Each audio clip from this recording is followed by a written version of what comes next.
Hello everyone, कैसे हैं आप सब। बीएड फर्स्ट ईयर में सेकंड पेपर शिक्षा मनोविज्ञान में आप सभी का स्वागत है। तो जैसा कि अभी तक हम लोगों ने शिक्षा मनोविज्ञान क्या है, शिक्षा क्या है, मनोविज्ञान क्या है और शिक्षा मनोविज्ञान की प्रकृति पढ़ा। आज बात करते हैं स्कोप ऑफ एजुकेशनल साइकोलॉजी, शिक्षा मनोविज्ञान का क्षेत्र क्या है। तो दोस्तों, शिक्षा मनोविज्ञान का जैसा कि हम पिछली कक्षाओं में हमने पढ़ा है कि शैक्षिक क्षेत्र में शिक्षा मनोविज्ञान का पर्याप्त क्षेत्र है, पर्याप्त स्कोप है। तो आइए देखते हैं किस प्रकार से शिक्षा मनोविज्ञान शिक्षा को प्रभावित करती है। शिक्षा मनोविज्ञान शैक्षिक परिस्थितियों में व्यक्ति के व्यवहार का मनोवैज्ञानिक दृष्टिकोण से किया जाने वाला अध्ययन है। शिक्षा मनोविज्ञान का गहन अध्ययन करने से पहले प्रत्येक क्षेत्र का निर्धारण कर लेना आवश्यक है। कहने का अर्थ ये है कि शिक्षा मनोविज्ञान केवल शैक्षिक परिस्थितियों में ही व्यक्ति के व्यवहार का मनोवैज्ञानिक ढंग से अध्ययन करता है। क्षेत्र का निर्धारण कर लेने के पश्चात किया जाने वाला अध्ययन व्यवस्थित तथा अपेक्षाकृत सरल होता है। अब हमें ये देखना है कि बच्चे को किस प्रकार की समस्या है, उसको किस विषय में समस्या है। ये क्षेत्र यदि निर्धारित कर लेंगे तो हमें उसका अध्ययन करने में अपेक्षाकृत सरलता अनुभव होगा। वास्तव में शिक्षा मनोविज्ञान का सीधा संबंध मनोविज्ञान से है, किंतु वर्तमान समय में शिक्षा मनोविज्ञान का अध्ययन एक स्वतंत्र विज्ञान के रूप में होने लगा है तथा शिक्षा मनोविज्ञान का क्षेत्र निश्चित हो गया है। कहने का अर्थ ये है कि शिक्षा मनोविज्ञान यद्यपि है तो मनोविज्ञान की ही एक शाखा, किंतु आज अपनी बढ़ती हुई मांग को देख करके ये एक स्वतंत्र विधायक विज्ञान बन गया है। शिक्षा मनोविज्ञान एक स्वतंत्र विज्ञान के रूप में जाना जाने लगा है, जिसका काम सिर्फ शैक्षिक परिस्थितियों में ही रह गया है। आगे बात करते हैं, शिक्षा मनोविज्ञान के अंतर्गत निम्नलिखित विषयों का अध्ययन किया जाता है। तो केवल शैक्षिक परिस्थितियों में, ये भी ध्यान रखना है। विभिन्न मानसिक क्रियाओं का अध्ययन किया जाता है। शिक्षा का सीधा तथा महत्वपूर्ण संबंध बालक की विभिन्न मानसिक क्रियाओं से भी होता है, जैसे कि ध्यान, प्रत्यक्षीकरण, कल्पना, स्मृति, चिंतन, तर्क एवं निर्णय आदि हैं। इन सभी मानसिक क्रियाओं का अध्ययन शिक्षा मनोविज्ञान में किया जाता है।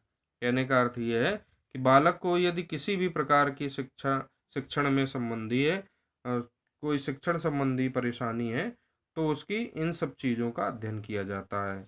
उसका ध्यान पढ़ाई में लगता है कि नहीं है, वो प्रत्यक्ष चीज़ों को समझ पाता है कि नहीं, उसमें कल्पनाशीलता है कि नहीं, स्मृति है, चिंतन है, तर्क है, निर्णय लेने की क्षमता है कि नहीं है। इन सभी चीज़ों का अध्ययन शिक्षा मनोविज्ञान के अंतर्गत किया जाता है।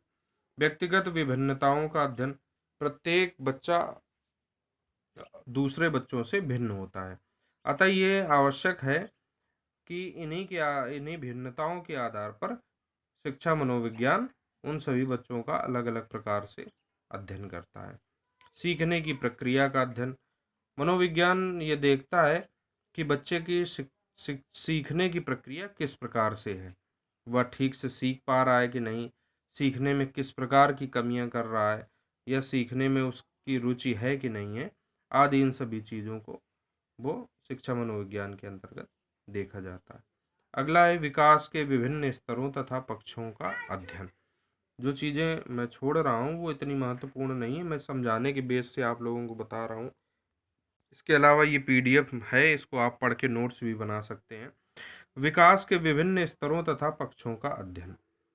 कहते हैं कि स्वस्थ शरीर में ही स्वस्थ मस्तिष्क निवास करता है, अतः जब तक बच्चे का स्वास्थ्य ठीक नहीं होगा तब तक उसे सीखने में अवधान ही आएगा।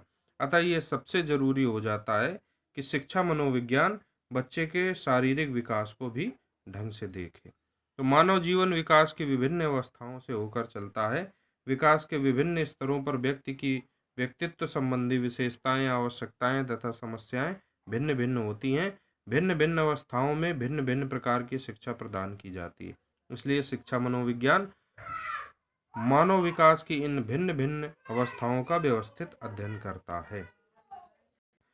बालक की शरीर से संबंधित गतिविधियों का अध्ययन। शारीरिक गतिविधियों का शिक्षा से सीधा तथा घनिष्ठ संबंध है। शारीरिक क्रियाओं का प्रभाव बालक के व्यवहार पर भी पड़ता है। ऐसी दशा में बालक के उचित विकास तथा शिक्षा हेतु शारीरिक गतिविधियों का अध्ययन और नियमन करना पड़ता है। जैसा कि हमने बताया कि यदि स्वस्थ शरीर होगा तभी बालक अच्छे ढंग से सीखने में सक्षम हो पाएगा। वंशानुक्रम तथा पर्यावरण का अध्ययन। बालक की विभिन्न क्षमताओं तथा प्रवृत्तियों को भली भांति जानने हेतु उसकी वंश परंपरा और संबंधित पर्यावरण को भी जानना आवश्यक होता है। जैसे कि यदि किसी को वर्णांधता है, कलर ब्लाइंडनेस जिसको कहते हैं, हरा और लाल रंग नहीं देख पाता है, तो ऐसे में यदि बालक नहीं देख पा रहा तो हमें ये भी देखना चाहिए कि उसके परिवार में किसी को वर्णांधता रही है, उसके पिता माता में से किसी को या नाना दादा में किसी को यदि वर्णांधता रही है तो उस बालक में भी ज़्यादा से ज़्यादा चांस हो सकते हैं कि वह भी वर्णांध हो। तो इस बात का भी शिक्षा मनोविज्ञान के अंतर्गत अध्ययन किया जाता है। विशेष प्रकार की शिक्षा के लिए अनुकूल पर्यावरण को भी जानना आवश्यक होता है। यह सब जानकर ही समुचित रूप में शिक्षा प्रदान की जा सकती है। शिक्षा मनोविज्ञान में मानव जीवन के दोनों पक्षों का भी व्यवस्थित अध्ययन किया जाता है। इसके अलावा शिक्षा विज्ञान और भी अनेक चीज़ों का अध्ययन करता है। रुचि, अरुचि तथा थकान आदि का अध्ययन करता है कि बालक में किसी भी विषय के प्रति रुचि या अरुचि क्यों है, वह जल्दी थक क्यों जाता है। जैसा कि हम जानते हैं जो कठिन विषय होते हैं उनमें बालकों को, छात्रों को अधिक मेहनत करनी होती है, अधिक मानसिक कार्य करना होता है जिससे वो जल्दी थक जाते हैं और उनकी कठिन विषयों के प्रति रुचि भी कम होती है। तो शिक्षा मनोविज्ञान द्वारा हम उन विषयों को रुचिकर बनाने का प्रयास करें। पाठ्यक्रम निर्धारण संबंधी अध्ययन। शिक्षा मनोविज्ञान हमें बताता है कि किस आयु वर्ग के बच्चों को किस प्रकार का पाठ्यक्रम निर्धारण करना चाहिए ताकि वह उसे आसानी से समझ सके। इसके अलावा शिक्षण विधियों का अध्ययन।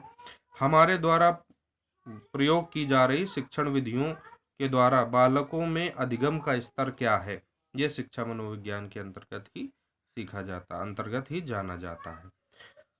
इसके अलावा शिक्षा संबंधी कुछ प्रमुख समस्याओं का भी अध्ययन किया जाता है। जैसे कि बच्चों के अंदर अनेक प्रकार की समस्याएं होती हैं। चूंकि शिक्षा प्रक्रिया एक व्यापक तथा जटिल प्रक्रिया है, विभिन्न कारणों से शिक्षा के क्षेत्र में समय समय पर भिन्न भिन्न समस्याएं प्रबल होती रहती हैं। ये समस्याएं शिक्षा के उद्देश्यों की सुचारू पूर्ति के मार्ग में बाधक होती हैं। इस तथ्य को ध्यान में रखते हुए विभिन्न शैक्षिक समस्याओं के कारणों, प्रभाव एवं समाधान के उपायों का व्यवस्थित अध्ययन करना आवश्यक हो जाता है। अगला है बाल अपराधों का अध्ययन। कई बच्चे ऐसे होते हैं जो बालपन में ही बड़े बड़े अपराध कर डालते हैं, तो इन अपराधों के पीछे वजह क्या रही, इस बात का भी शिक्षा मनोविज्ञान के अंतर्गत अध्ययन करता है। संवेगात्मक क्रियाओं का अध्ययन। संवेगात्मक क्रियाओं का अध्ययन। किसी बच्चे को अधिक क्रोध आता है, जल्दी क्रोधित होता है, कोई बच्चा बहुत जल्दी रोने लगता है, कोई बच्चा जल्दी डिप्रेस हो जाता है, तो इन सभी कारणों का भी पता शिक्षा मनोविज्ञान के अंतर्गत लगाया जाता है। इसके अलावा मनोवैज्ञानिक मापन संबंधी अध्ययन, मनोवैज्ञानिक परीक्षणों का अध्ययन, मानसिक स्वास्थ्य विज्ञान संबंधी अध्ययन आदि विभिन्न शिक्षा मनोविज्ञान के क्षेत्र हैं। तो दोस्तों आज हमने देखा शिक्षा मनोविज्ञान का क्षेत्र क्या है। कल मिलेंगे एक नए टॉपिक के साथ। तब तक के लिए बहुत बहुत नमस्कार। वीडियो देखते रहिए।